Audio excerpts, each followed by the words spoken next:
देश के सभी अन्य प्रदेशों से मजदूरों का बड़ी संख्या में पलायन लगातार जारी है, जिसकी वजह से कोरोना लगातार यूपी में अपने पैर पसार रहा है।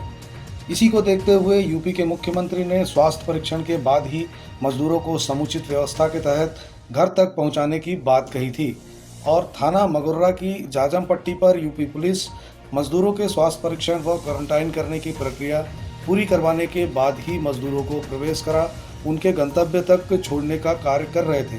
लेकिन राजस्थान से मजदूर लगातार उत्तर प्रदेश की सीमा में प्रवेश कर रहे थे और राजस्थान पुलिस उन मजदूरों को नहीं रोक रही थी। बताया जा रहा है कि कल शाम को राजस्थान सीमा पर इकट्ठा हुए मजदूरों को यूपी पुलिस ने आज भेजे जाने का आश्वासन दिया था, जिसको लेकर मथुरा प्रशासन व्यवस्थाओं को पूरा करने में जुटा हुआ था।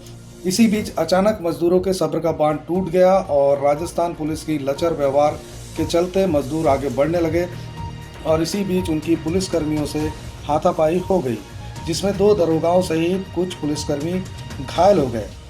बॉर्डर पर मचे बवाल व पुलिसकर्मियों के घायल होने की सूचना पर तत्काल ही मथुरा एसएसपी डीएम सहित भारी संख्या में पुलिस बल पहुंच गया। फिलहाल एसएसपी डीएम मथुरा और भरतपुर एसएसपी बातचीत कर मामले का हल निकालने में लगे हुए हैं। वहीं बातचीत के बाद तय हुआ है कि अब कोई मजदूर पैदल यूपी की सीमा में प्रवेश नहीं करेगा। बाकी जो बवाल हुआ है उसमें जिसकी गलती होगी उसके खिलाफ कार्रवाई की जाएगी। इसमें 7 और 8 तारीख को ये तय था कि जो राजस्थान से श्रमिक आएंगे उनको हम लोग उनके जनपदों को भेजेंगे। इस क्रम में 10,000 आने थे। 15,000 से अधिक श्रमिकों को हमने उत्तर प्रदेश की सीमा से उनके जनपदों को भेज दिया था और ये ऑपरेशन कल शाम को बंद हो गया था। आज सुबह कुछ दुर्भाग्यपूर्ण घटना घटित हुई कि बॉर्डर पे आकर के उधर के पुलिस के अधिकारियों ने हमारे पुलिस के जो अधिकारी साथी थे आपस में कुछ विवाद था कि बॉर्डर को खोले, जबकि बॉर्डर सील रखा गया है आदेश से।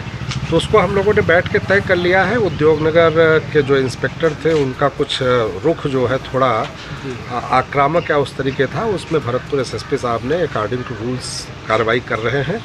कोई विवाद नहीं है। भरतपुर में तय हो गया है कि वहाँ से कोई भी लेबर या श्रमिक अब तब तक नहीं भेजेंगे जब तक चीज़ें सेटल नहीं होंगी। और वो अपने यहाँ से जो छत्तीसगढ़ के लेबर हैं, बंगाल के हैं, बिहार के हैं, जिनको उत्तर प्रदेश की सीमा में घुसने से प्रयास कर रहे थे और उसी को लेकर के ये चीज़ें थी, तो उनको अब अपने साधन से वो लोग भेजेंगे, ऐसा उन्होंने बताया है मुझे अपने उच्च अधिकारियों से बात करके। तो वर्तमान में कोई समस्या नहीं है। मौके पे आप लोग देख रहे हैं पूरी तरह से। सर कोई घायल तो नहीं हुआ? कोई घायल वगैरह? और नहीं, कोई ऐसी बात नहीं। डीएम साहब ने अभी बताया है कल 3-4 दिन से ये ऑपरेशन चल रहा है और यहाँ से श्रमिकों का आदान प्रदान जारी है। इसमें मथुरा पुलिस हमारा पूरा सहयोग कर रही है। रात को कुछ इशू आया था, कुछ बाहर के श्रमिक थे बिहार के, छत्तीसगढ़ के, जिनको के आदेश के मुताबिक नहीं जाने दिया। हमने भी अपने उच्च अधिकारियों से बात की थी और अब ये तय किया है कि ये लोग जो है वो ट्रेन से, बसों से जाएंगे, तो उनको हमने अपने यहाँ ठहरा दिया है। सुबह कोई इशू हुआ था आपस में जी, तो उसको हमने बैठ के बात कर ली है और जो भी इसमें जो एयरिंग ऑफिसर है उसके खिलाफ कार्रवाई की जाएगी, जाँच करेंगे।